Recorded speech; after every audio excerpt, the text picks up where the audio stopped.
One toast. One smile. 1 second before the empire shattered. Victor Langford lifted his champagne flute, eyes gleaming like polished steel. To Elena he announced, voice smooth as oil, who's finally getting the real family she deserves. The kind her sister never knew how to provide. Laughter rolled across the crystal-lit ballroom like distant thunder. I didn't join in. My name is Mara Voss. 23 years ago, my parents were buried alive in Shaft 7B of Langford Coal because someone decided safety inspections were optional. That someone was now grinning at my little sister's wedding rehearsal dinner, congratulating himself on buying her future. He had no idea the charges were already wired underground. The room shimmered, chandeliers dripping light, snow pressing silent against the floor-to-ceiling windows. Elena sat beside her fiancé, Julian, cheeks flushed with nervous joy.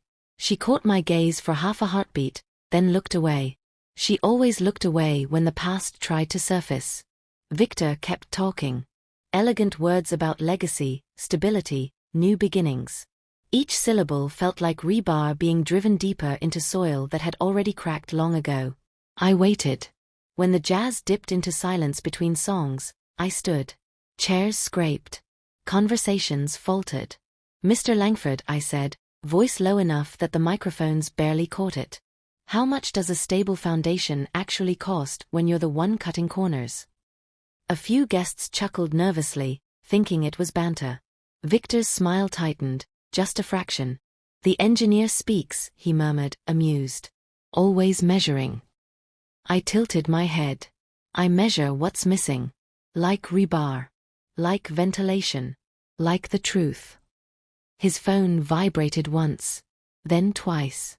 He glanced down, and something in his posture shifted, like a beam hearing the first groan before collapse.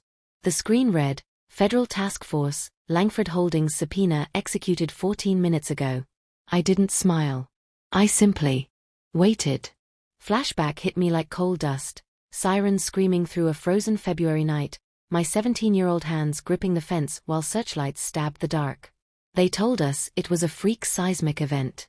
The next day the headlines agreed. But the internal memo I'd stolen from a careless intern's desk told a different story.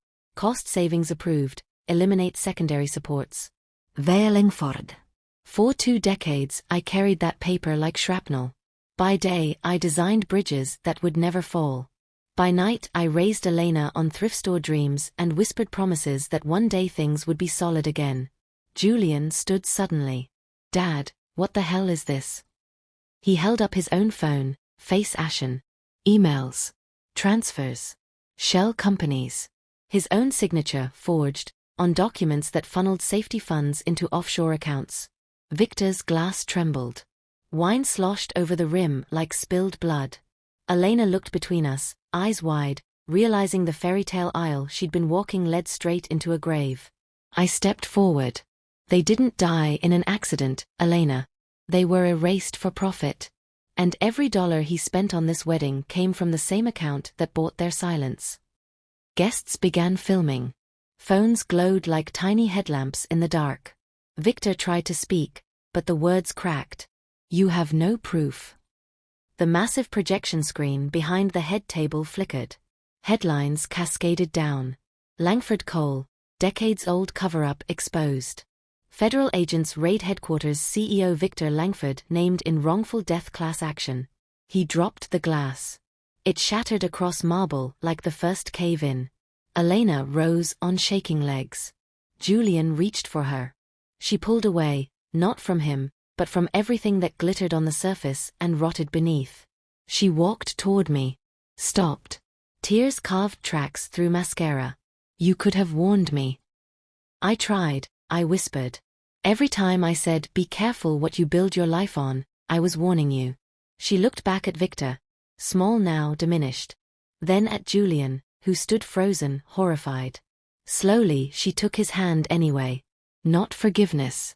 Survival. They left together through the side door, while cameras rolled and Victor sank into his chair, alone in the wreckage of his perfect evening. Outside, snow fell in soft forgiveness. I stood on the balcony, breath fogging the rail. My phone lit up with a text from Elena. I'm scared. But I'm not running anymore.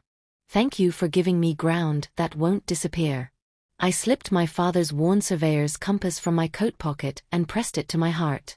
Some foundations must break before anything true can be built. And tonight, at last, the earth held steady.